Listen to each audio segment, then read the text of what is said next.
Today I'm going to show you exactly how to build cross-app reporting workflows in Zapier. We're going to automatically log new HubSpot contacts into Google Sheets so you can build dashboards and reports without any manual copying. Let's jump in. I've already got my browser open.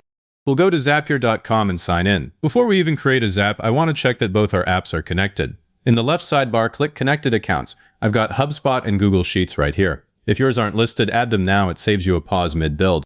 Now click the Create button in the upper left and choose Zaps. The editor opens with a blank trigger. Click the Trigger step. In the search bar, type HubSpot and select it. For the trigger event, pick New Contact and Continue.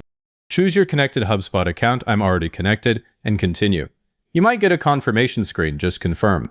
This means any new contact in HubSpot will fire the Zap. Let's test the trigger. Click Test Trigger and wait a few seconds.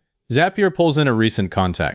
I'll select one from the list. You can see all the fields will push to Sheets: first name, last name, email, company, phone, lifecycle stage, lead status, and contact owner. If you get no sample contact, that's normal. Create a dummy contact in HubSpot first, then come back and test again. Once you've picked a record, click Continue with selected record. Now for the action. Hit the plus button under the trigger, search for Google Sheets, select it, and choose Create Spreadsheet Row. Continue. Pick your Google account. Then you'll select your spreadsheet and worksheet.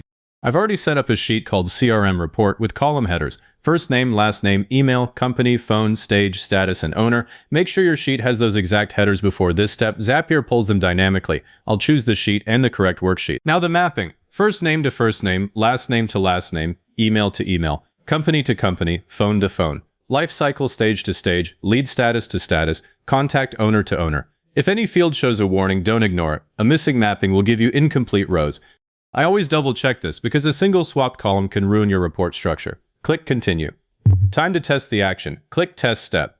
Zapier writes a test row to the actual sheet and shows a success mark. Open Google Sheets in another tab. I'll switch over right now. There's the new row, with every value in the right column. If something landed in the wrong spot, go back, adjust the mapping, and test again. Before we publish, let's review the workflow. The trigger says HubSpot New Contact. The action says Google Sheets Create Spreadsheet Row. The correct spreadsheet and worksheet are selected, every field is mapped, and the test row worked. All solid. Now name it and go live. I'll call this Zap Cross-App CRM Reporting. Click Publish. It's active immediately. Let's do a final live test. I'll jump into HubSpot and create a new contact. I'm going to call this one Final Test with some quick details, and save. Give it a moment. On the free plan, triggers pull every 5 to 15 minutes, so it might not appear instantly. Now refresh your Google Sheet. There it is, the new row. You can also open Zap History in Zapier to see the run and confirm it succeeded without errors. With this running, a few things you'll want next. First, filtering. You probably don't need every single contact. Click the plus between trigger and action. Add a filter by Zapier.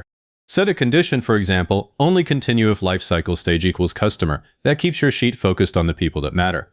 Second, dashboards.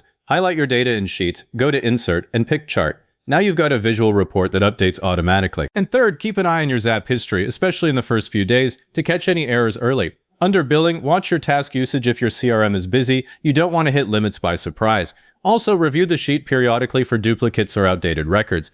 Automation isn't fully set and forget. I keep a simple note with the Zap name, spreadsheet location, and the mapped fields. That saves me real trouble later. If this helped, hit like and subscribe. And leave a comment saying this was helpful. Comments are what push this to other people looking for the same thing.